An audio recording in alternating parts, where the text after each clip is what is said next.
Hola, tras el desacostumbrado paréntesis de la semana pasada, reanudamos pues la realización de los vídeos de mercado. Este lo estamos grabando concretamente el día 6 de julio a las 9:27 de la mañana. Y bueno, estamos viendo unos mercados que lógicamente acusan este nuevo periodo de incertidumbre que se abre tras la victoria del no en el referéndum de Grecia, y por lo tanto, pues eso, confusión, indefinición, pero en absoluto pánico.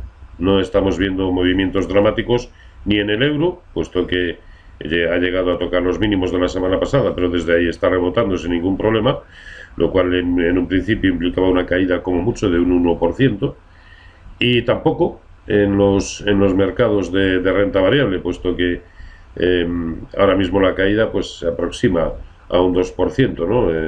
Mismamente en el hueco que vimos la semana anterior, pues la caída inicial fue de un 4,5%, así que nada dramático. Y concretamente en el caso del IBEX, fíjense dónde ha ido a buscar apoyo el precio, y es en la tangencia con la base del canal en el que está metido el precio, y aún así es con diferencia el índice más deteriorado en Europa a corto plazo, ¿no?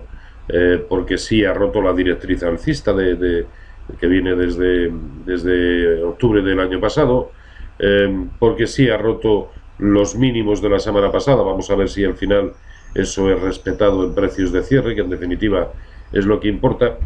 Pero en muchas ocasiones hemos comentado la necesaria interrelación que tenemos que hacer con el conjunto de los mercados, y sobre todo con aquellos cuya deriva pues van a influir decisivamente en la evolución del mercado español. Y lógicamente los más próximos y los que más influencia tienen pues son el DAX, el Eurostoxx, el CAC 40.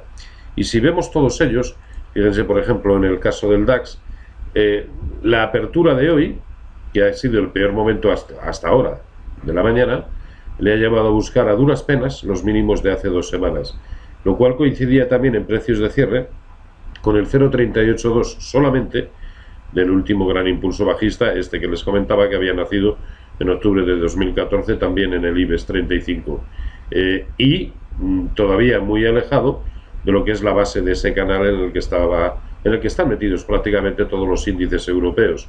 Es el caso también del Eurostoxx. Fíjense cómo también ha ido a buscar la tangencia con ese mismo nivel, respetando también de momento en precios de cierre el 0,5% del último subimpulso alcista.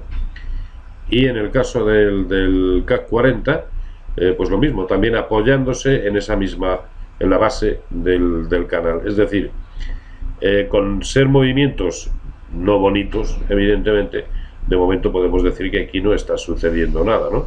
Nada normal o nada que no hayamos visto siquiera hace 2 semanas, y entre medias pues sí hemos tenido un dato macro muy importante, como es esa voluntad expresada por el pueblo griego de no acceder a las peticiones del Eurogrupo, ¿no?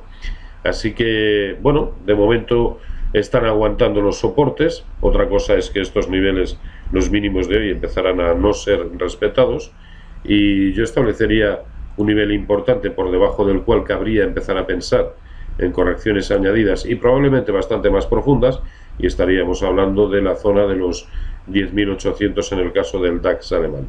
Mientras ese nivel se mantenga, pues cabe pensar que todos, incluido el IBEX, pues puedan tratar de rebotar. De los americanos no hablamos, puesto que prácticamente siguen con su mismo dibujo, nada lo altera.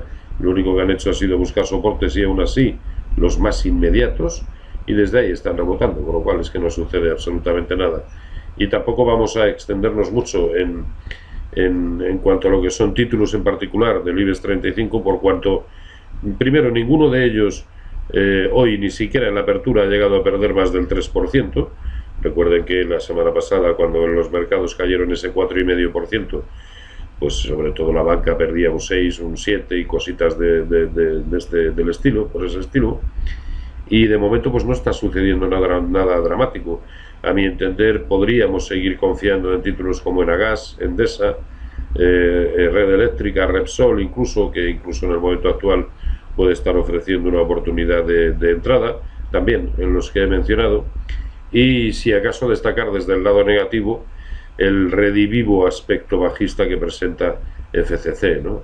Que o se aguanta en la zona de 8.50 o nuevamente se enfrenta al abismo, que ya de por sí, bueno, su aspecto, insisto, sigue siendo muy, muy bajista. Hasta la semana pasada, en todos los plazos, podríamos salvar el cortito plazo. Con el movimiento de hoy ya ni siquiera, ¿no? Así que vamos a estar muy pendientes de ese soporte en 8.50, porque por debajo prácticamente no tiene ningún soporte hasta niveles demasiado alejados. Y poco más. Vamos a ver cómo transcurre la jornada de hoy y a ver si mañana tenemos más parámetros para definir una situación que, insisto, de momento en absoluto es dramática y nada, por supuesto, que no hayamos visto hace siquiera 2 semanas, con lo cual, de momento, vamos a continuar con las posiciones que se tuvieran tomadas y establecer los stops en los niveles o acorde a los niveles que mencionábamos, por ejemplo, en el DAX alemán. Así que nada más, gracias por la atención y hasta el próximo.